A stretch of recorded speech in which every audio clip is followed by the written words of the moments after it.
Hey everyone, and welcome back to my channel. Today I'm sharing with you a recipe for how to make these garlic parmesan fries. These fries are cooked in the oven, but they still turn out super crispy on the outside and fluffy on the inside. So if you would like to learn how to make them, then let's get started.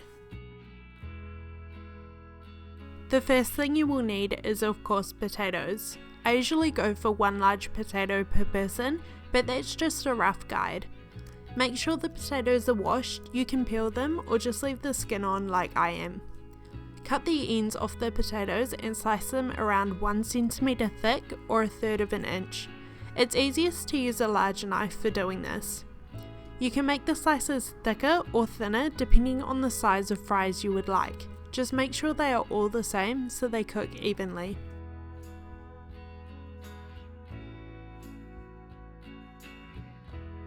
Turn the slices flat on the chopping board and cut into fries. Use the knife to line the slices of potatoes up so the fries are cut as evenly as possible. These fries are baked in the oven instead of deep fried in oil like traditional fries, so they are quite a healthier alternative. Oven fries usually turn out soggy, but there are a few tips and tricks that I'll teach you for getting the most perfect crispy oven fries. The first being ice water. After slicing the potatoes into fries, place them into a large bowl filled with water and ice cubes. The ice water is going to help wash away quite a lot of the excess starch that is sitting on the outside of the fries.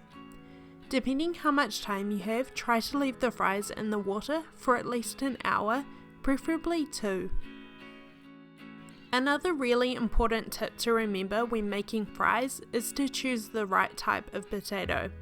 We need a starchy potato that will produce a really fluffy inside to the fry and a crispy outside. These potatoes usually have a yellow skin, but check the packaging and it should say what it's best used for. Stay away from waxy potatoes as these hold together too well, which makes them great for salads and stews, but they won't make for good fries. Once the fries have been soaking in the ice water for a few hours, you should notice the water has turned quite cloudy. This is all the excess starch that has been washed away from the outside of the fries. Remove the fries from the water and place them on kitchen towels in a single layer. We want to remove as much moisture as possible from the fries, as any water left over will stop them from becoming crispy and turn them soggy. Use the kitchen towel to pat the fries down or leave them to air dry for about 10 minutes or so. Once dry, pick the fries up and transfer them into a large clean and dry bowl. Your hand shouldn't feel wet from touching the fries. If they do, you may need to dry them more. In a small bowl, add 1 teaspoon of oil and 1 teaspoon of crushed garlic per large potato you have used. For this recipe, I've used a jar of crushed garlic over fresh because it's easier to mix with the oil. Mix these together until combined and pour over the fries in the bowl. Use your hands to toss the fries in the oil and garlic until they are all evenly coated. Doing it this way instead of just drizzling over oil, make sure every single fry is evenly covered in the oil and garlic.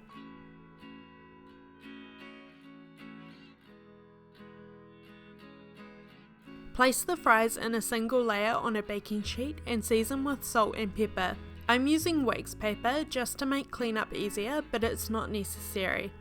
Place the fries into a 220 degrees Celsius or 425 degree Fahrenheit oven for half an hour depending on the thickness of your fries. Because the fries are on a single layer, there isn't really any need to toss them halfway. So just keep an eye on them until they are golden brown and crispy. While the fries are cooking in the oven, grate a few tablespoons of fresh Parmesan cheese and run a sharp knife through some flat leaf parsley. When the fries are done, remove them from the oven and while still hot, sprinkle over the Parmesan cheese and parsley. Serve with some aioli and your favourite sauce. If you make these fries, don't forget to send me a picture and I might feature it on my video next week. I hope you enjoyed this recipe. For more, take a look at my channel. Thank you for watching and I'll see you in my next video. Bye!